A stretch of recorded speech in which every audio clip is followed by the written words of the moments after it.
Mais le Cameroun, alors j'ai essayé de fouiller un peu et faire mes recherches. Je me suis rendu compte qu'il y a l'anglais et il y a le français. Au Cameroun, il y a l'anglais et il y a le français. D'accord? Il y a beaucoup qui parlent le français et il y a beaucoup qui parlent l'anglais. D'accord? Donc, dans un pays, il y a deux langues. En Côte d'Ivoire, c'est seulement le français. On a été colonisé par les Français. Au Cameroun, il y a un peu l'anglais et puis il y a aussi le français. Il y a les deux là-bas. Donc, eux, dans les normes, ils devaient être dans la gloire. Ils devaient être dans vraiment le métissage puissant pour la gloire de Dieu. Mais il y a un problème. C'est que je me rends compte que les anglophones disent qu'ils sont maltraités. Lorsque je fais mes recherches, je me rends compte que les anglophones disent qu'ils n'ont pas la même supériorité comme les francophones. Les anglophones disent qu'ils sont marginalisés. Les anglophones disent qu'ils ne sont pas bien traités. Et les francophones sont bien traités par rapport aux anglophones. Dans un pays gouverné par un chef d'État que tout le monde connaît, je vais taire le nom, tu le connais mieux que moi. Alors les anglophones disent que eux, ils ne sont pas bien traités et les francophones sont mieux traités. Alors j'ai cherché à comprendre, d'abord de façon physique, avant de te donner la pensée de Dieu. Parce que j'ai pris le temps de prier un peu le Seigneur m'a dit clairement ce qui se passe au niveau du Cameroun. Le Seigneur m'a dit ce qui se passe au niveau du Cameroun, je te donnerai ça pour la gloire de Dieu, afin que tu puisses intercéder. Mais avant cela, j'ai pris la peine de réfléchir, de regarder, tu vois, à la lumière de tout ce qui se passe, d'observer et de comprendre, mais qu'est-ce qui se passe au Cameroun? Pourquoi? Donc j'ai essayé de faire ce qu'on appelle une thèse. Pour comprendre, je ferai ce qu'on appelle la thèse et antithèse. Tu as appris ça à l'école. Bon, toi qui n'es pas allé à l'école, désolé. Hein? Je vais faire thèse et antithèse, d'accord? Je serai pour, je serai contre, d'accord? Et puis après, je donnerai la synthèse. Et puis je donnerai la parole, la pensée de Dieu, d'accord? Parce que la Bible dit, avant de pouvoir juger quelqu'un, il faut regarder les deux parties. C'est ça qu'on appelle la sagesse aussi, d'accord? Parce que très souvent, lorsque ton frère vient vers toi, ah non, ils m'ont giflé, tu commences à être remonté, tu vas pour aller faire palabre. Tu arrives là-bas, on dit c'est lui-même qui a giflé d'abord avant qu'on le gifle. Tu as honte. Donc il faut être intelligent. Assieds-toi.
Shalom, que Dieu vous bénisse, que sa grâce demeure sur vous. C'est votre humble serviteur Ange Josaphat, fils de Dieu. Que Dieu vous bénisse de là où vous êtes. Excellent enfant de Dieu, je suis venu vous inviter à un programme fort et puissant, un programme qui va se dérouler aux alentours de 14h heure de Paris, dans un lieu et un cadre très puissant et un cadre très fort. Ce programme se déroulera à 14h heure de Paris. Et ça sera un moment fort et un moment puissant. Ça sera le 2 janvier 2021. Ce serait au 1 avenue de la République, 93 177 Bagnolet, à l'hôtel, un hôtel luxueux, somptueux, où des choses extraordinaires se manifesteront pour la gloire de Dieu.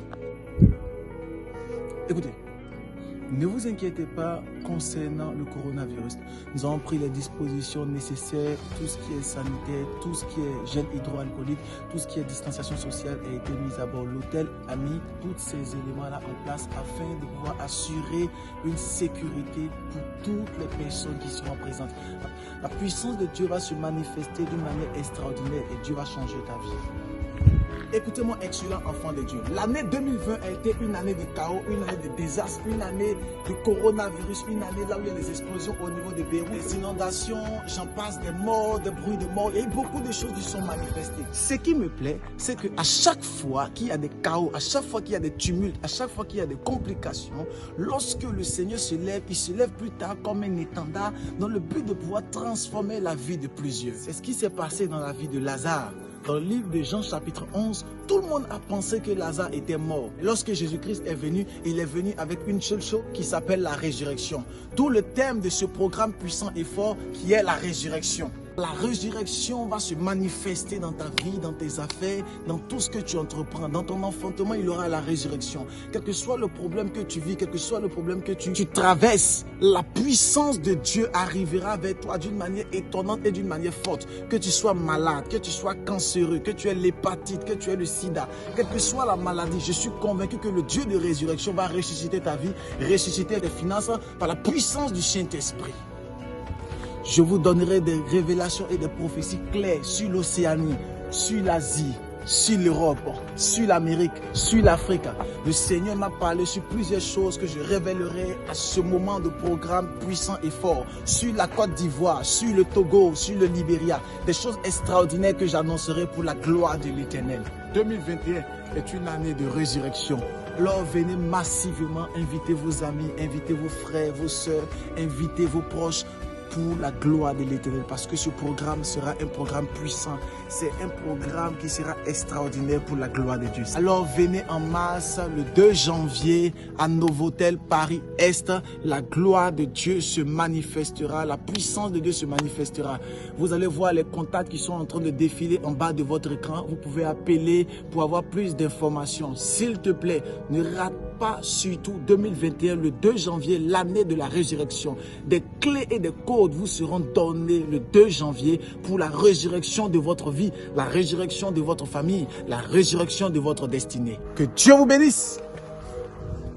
J'ai pris la peine de regarder. Et la thèse, ma première thèse, je vais dire comme quoi, ma première thèse, je vais vraiment dire que les anglophones n'ont pas totalement tort. Appelle-moi tous les anglophones du Cameroun, là, tes frères là. Les anglophones n'ont pas totalement tort. Parce que nous-mêmes déjà, moi personnellement, je ne savais même pas que les anglophones même existaient au Cameroun. Parce que même on ne les voit pas. C'est rare même, tu vas regarder sur la chaîne camerounaise. Bon, nous on avait la chaîne camerounaise lorsque j'étais en Côte d'Ivoire. Je regardais un peu, mais la plupart c'est en français. C'est rare, tu vas voir que c'est en anglais. Rare. Mais après, quelqu'un m'a dit que non, il y a des écoles anglophones et tout ça. Mais ça ne justifie pas. Les anglophones ne sont pas tellement bien pris. Voilà pourquoi ils peuvent se rebeller. Voilà pourquoi ils peuvent se fâcher pour exprimer leur mécontentement. Ils expriment juste leur mécontentement parce qu'ils ne sont pas d'accord avec ce qui se passe. Et donc la thèse, je vais défendre les anglophones pour dire comme quoi on doit prier pour eux. On doit intercéder pour eux. On doit prier, on doit parler pour que quelque chose se passe au niveau des anglophones. Parce que tu ne peux pas dire que tu es camerounais. Donc parce que tu es camerounais, tu es né anglophone. Donc tu te rends compte qu'il y a un groupuscule de personnes qui sont devant, ils ont les bons postes. Et nous, généralement, on est un peu derrière. Tu vas te sentir frustré.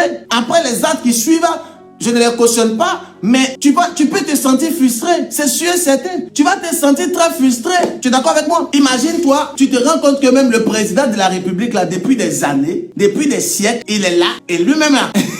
Donc tu vas te sentir un peu frustré. Le pays est bilingue, d'accord, on est d'accord avec ça. Mais tu te rends compte comme s'il y a une partie qui sont les francophones, qui sont plus aimés, qui ont des bons postes, qui sont plus élevés que les anglophones. C'est sûr que les anglophones vont se sentir marginalisés. Et la plupart des anglophones, lorsque tu les vois, c'est comme si des boutiquiers. Bizarre. Il n'y a pas un qui est bon. Je me suis trompé un jour, je suis allé en Suisse. Je suis allé manger dans un restaurant camerounais. Et je me suis rendu compte que les restaurants camerounais là, c'était pour les anglophones. Mais c'était bizarre. Ils sont à l'image de leur parole. Amen. Gloire à Dieu. Donc la première thèse que je vais défendre, c'est pour dire comme quoi je pense bien qu'on doit prier pour les anglophones pour que quelque chose se passe. Amen. La deuxième chose que je vais dire, l'antithèse. J'aimerais dire comme quoi il peut arriver qu'on peut te marginaliser, on peut te répudier, on peut te mettre de part, on peut te rejeter, mais ça ne cautionne pas que tu dois tuer des gens. Ça ne te donne pas l'autorisation ni le droit de pouvoir exterminer des gens. Tu es anglophone, on s'occupe pas bien de toi, faut travailler, mais il faut travailler. Personne n'est empêché de travailler. La Bible dit celui qui ne travaille pas, qui ne mange pas. Si tu ne travailles pas, tu ne manges pas. C'est ce que la Bible dit, c'est clair. Il n'y a pas de miracle pour toi. Il ne faut pas attendre que le président va quitter en haut pour descendre, pour dire qu'il va t'aider. Il ne va pas t'aider. Personne ne peut t'aider. C'est toi-même qui peux t'aider. Alors le Cameroun, pays de braves personnes, mais j'ai l'impression comme si les anglophones, ils attendent la main de quelqu'un. Tu penses qui va venir te sauver? Qui va venir te sauver? Personne. C'est toi-même, il faut te sauver toi-même. C'est toi-même, tu dois te sauver. Toi-même, tu dois te sauver proprement. Est-ce que tu comprends ce que je dis? Donc si tu attends que les gens puissent venir t'aider, non, c'est mauvais. Et tu passes ton temps maintenant. On dit, tu rentres dans les maisons et tu tues les gens. Tu kidnappes les gens et tu demandes des rançons. Au nom de quoi? Au nom du fait qu'on t'a marginalisé. Au nom du fait que non, on te on ne s'occupe pas de toi, donc tu vas tuer des gens. Parce qu'on ne s'occupe pas de toi, tu veux faire du mal aux autres. Parce qu'on ne s'occupe pas de toi, donc tu veux casser les autres. Parce qu'on ne s'occupe pas de toi, donc tu veux faire du mal aux gens. Parce qu'on ne s'occupe pas de toi. Je ne suis pas d'accord. Je ne suis pas d'accord du fait que, comme on ne s'occupe pas de toi, toi tu veux égorger les gens. Les gens rentrent dans les maisons, ils coupent les têtes. Ils rentrent dans les maisons, ils séquestrent une petite fille, donne-lui l'argent avant qu'il va libérer ta fille. C'est du banditisme. Et le président de la République doit descendre pour faire quelque chose au niveau du Cameroun, au niveau de ce pays, de cette région. Il doit faire quelque chose. Tout à l'heure, je vais vous donner la pensée de Dieu par rapport au Cameroun. Tout à l'heure. Il va t'expliquer ce qui se passe. Là, ils sont en train de faire la thèse et l'antithèse pour te donner l'éclairage.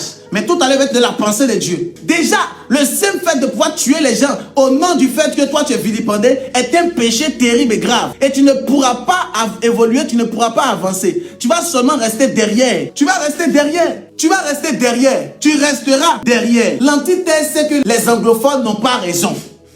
Tu veux pas, tu n'as pas raison. Tu n'as pas le droit de pouvoir ôter la vie à quelqu'un. Tu n'as pas le droit de pouvoir brûler la maison de quelqu'un. Et maintenant, ce que tu ne sais pas, il va te dire, il va t'expliquer ce qui se passe dans ton pays là.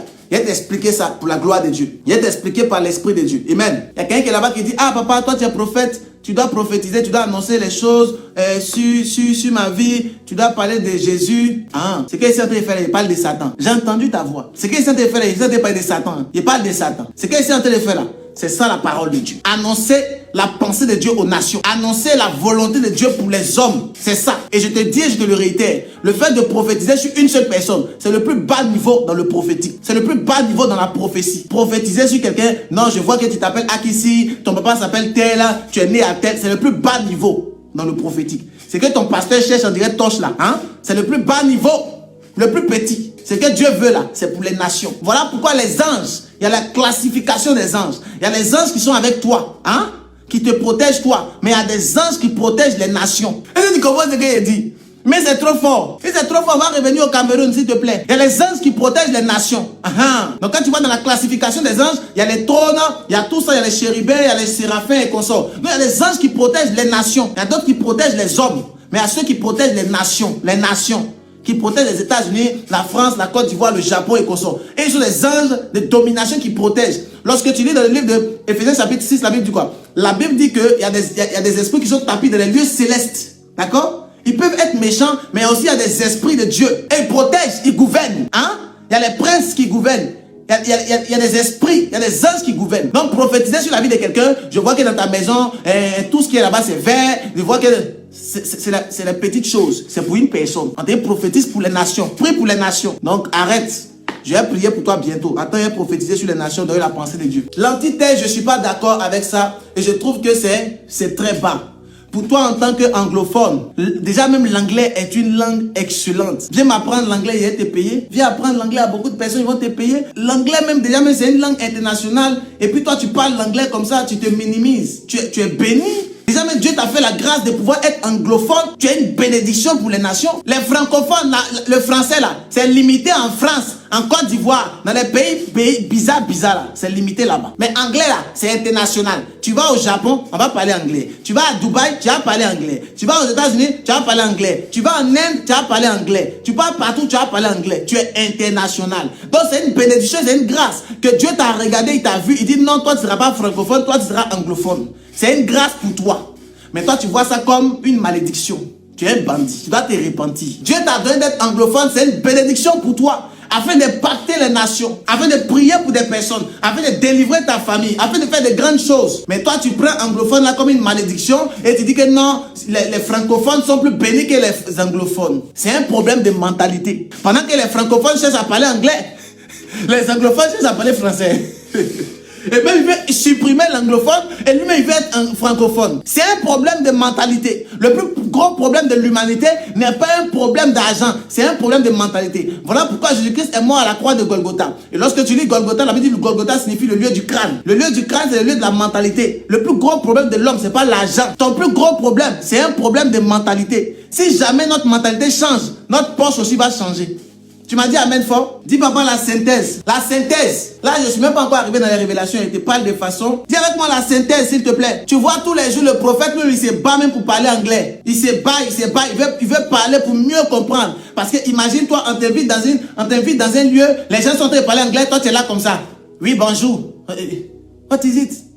Non, je ne comprends pas. Comment tu ne comprends pas? Tu es pasteur, non? Va là-bas, bandit. Tu as dit quoi?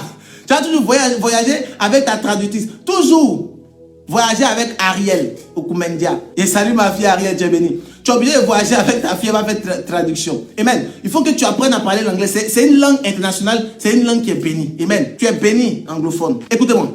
La synthèse que je vais donner par la grâce de Dieu. Ce qui se passe.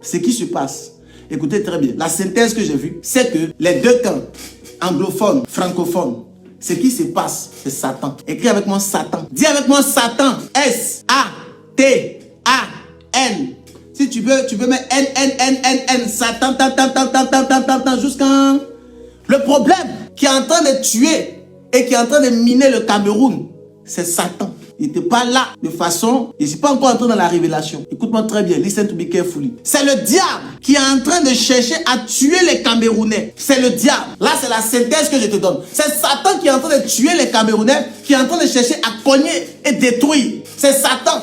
C'est pas quelqu'un d'autre, c'est lui. C'est Satan qui cherche à tuer. C'est Satan. Il veut que toi et ton frère, vous puissiez vous tuer. Il veut que tu puisses tuer le francophone et que le francophone soit énervé qui vienne te tuer.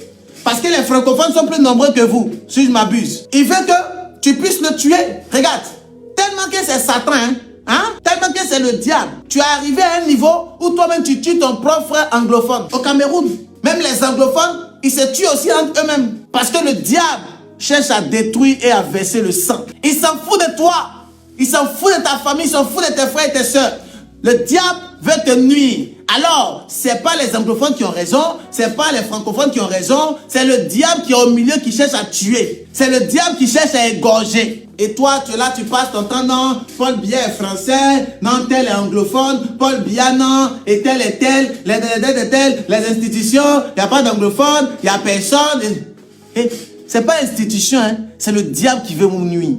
C'est le diable qui veut vous égorger. Retourne ta prière, pas vers ton frère, mais retourne ta prière vers le diable. C'est lui qui est en train de framponner. Maintenant, dis papa, donne la révélation que Dieu t'a donnée sur le Cameroun. Dis homme de Dieu, donne la révélation que Dieu t'a donnée sur le Cameroun. Je vais te parler maintenant. Je te donne, c'est pas une révélation, je te donne mon analyse. Maintenant, il a demandé à Dieu. Seigneur, qu'est-ce qui se passe? Dieu m'a donné la parole. Et je vais te dire maintenant. Dis papa, c'est quoi? Dis papa, révélation là, c'est quoi? Homme de Dieu, quelle est la révélation sur le Cameroun? Écoutez-moi, la révélation qui se cache au Cameroun derrière tout ça. Si elle te dit même là, tu vas pas croire. Je ne sais pas comment elle t'expliquer cette révélation parce qu'elle est très dangereuse. Elle est très complexe, très dangereuse. Écoute-moi, listen to me carefully. Please, listen to me. Ce qui se cache derrière, cette affaire de tuerie, ce qui se cache derrière, écoutez-moi très bien. Ce qui se cache derrière, il y a un groupuscule de personnes. Écoutez-moi très bien, là on parle pas fort. Il y a un groupuscule de personnes qui sont tapées dans l'ombre et eux, ils distribuent des forces à des personnes afin de déstabiliser le pouvoir en place. Écoutez-moi très bien. Il y a un groupuscule de personnes qui sont tapis dans l'ombre, qui donnent une force, d'accord, afin de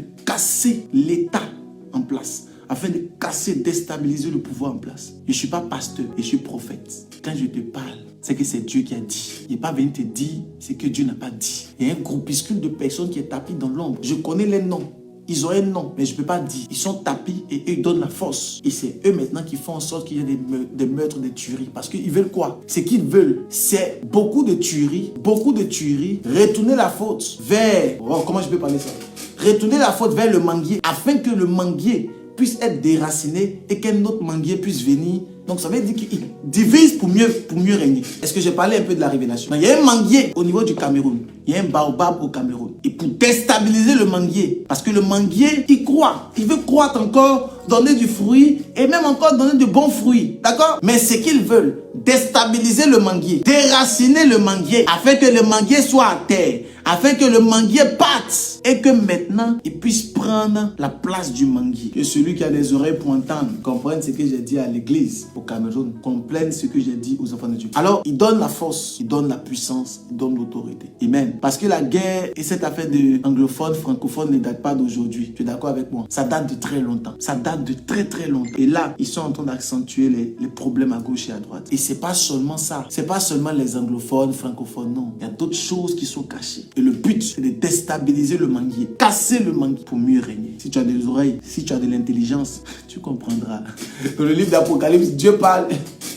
Toute la révélation, il nous parle de façon énigmatique. Et puis, il nous dit à la fin que celui qui a de l'intelligence puisse compter le nombre de la bête. 666. Et les gens disent que le nombre de la bête, c'est 666. Pourtant, Dieu nous dit qu'on doit compter le nombre de la bête, 666. Mais eux nous disent que le nombre de la bête, là, c'est 666. Oui, je ne sais pas. Dieu nous dit clairement qu'il faut compter le nombre de la bête, il faut le discerner. Donc, c'est un nombre, d'accord, un nombre d'hommes. Il dit 666. Maintenant, toi, tu nous dis que le nombre de la bête, là aussi, c'est 666. On a déchiffré ça comment? On ne sait pas où est le déchiffrage. On ne sait pas où on a déchiffré, on a copié, on a collé. On dit c'est 666, c'est fini. C'est le nombre de la bête. Et vraiment, les théologiens, ils nous fatiguent trop. C'est que la parole de Dieu. Amen. Gloire à Dieu. Je suis en train d'atterrir rapidement. Je vais parler par rapport à la Côte d'Ivoire. Alors, je vous ai donné quelques paroles. J'espère que les Camerounais ont bien compris. Et comment tu vas orienter ta prière? Tu n'orientes pas ta prière sur ton frère anglophone ou francophone. Tu orientes ta prière déjà sur le diable et tu orientes ta prière selon ce que je t'ai dit par révélation.